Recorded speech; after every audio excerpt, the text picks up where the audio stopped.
24 அவதாரங்கள் சொல்லப்படுறது. தத்தத் காலங்களில் பக்தானுகிரகார்த்தம் துஷ்ட நிகிரகார்த்தம் பகவத் அவதாரங்கள் ஏற்படுறது.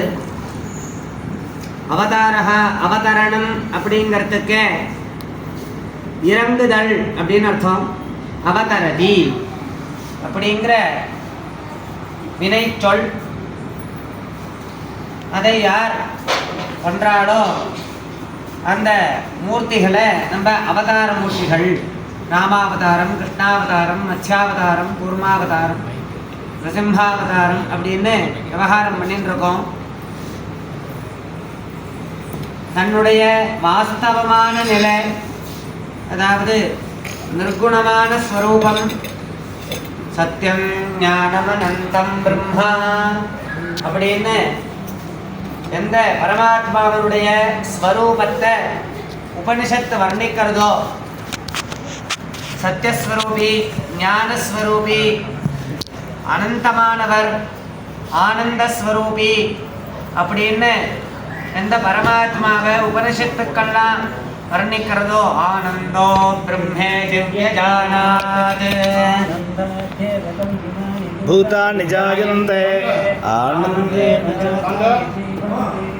ஆனந்தம் பிரஜந்த்யபிசம்விஷந்தி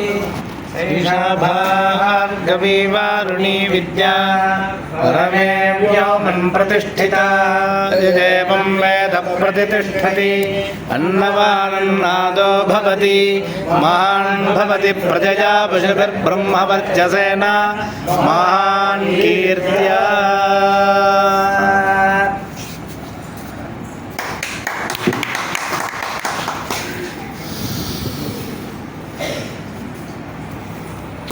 பகவான் நித்திய சாநித்தியத்தோட சுப்பிரசன்னனாக இங்கே பிரகாசிச்சுட்டே இருக்கான் அப்படிங்கிறதுக்கு இதை விட ஒரு எடுத்துக்காட்டு வேண்டாம்னா, பகவானுடைய ஒரு ஸ்வரூபத்தை, வாஸ்தவமான ஸ்வரூபத்தை வேதங்கள் எப்படி வர்ணிக்கிறது அப்படின்னு சொல்றதுக்காக நாம் ஆரம்பித்தோம். ஆனந்தோ பிரம்மேதி விஜானாத்னு உபனிஷத்து சொல்றது ஆனந்த ஸ்வரூபின்னு. அந்த வாக்கியம் சொன்னா அந்த பஞ்சாதியை முழுக்க சொல்லி அனுகிரகம் பண்ணிட்டார் பகவான். இப்படி நித்திய சாநித்தியத்தோட பகவான் இந்த பூவைகுண்டமான வராகபுரியில லக்ஷ்மிநாதனாக பிரசன்ன வெங்கடேஸ்வரனாக அனுகிரகம் பண்ணிருக்கார். கவர்ல தான் நிற்கிறது. சத்யஸ்வரூபி, 3 காலத்திலையும் எந்த பதார்த்தம்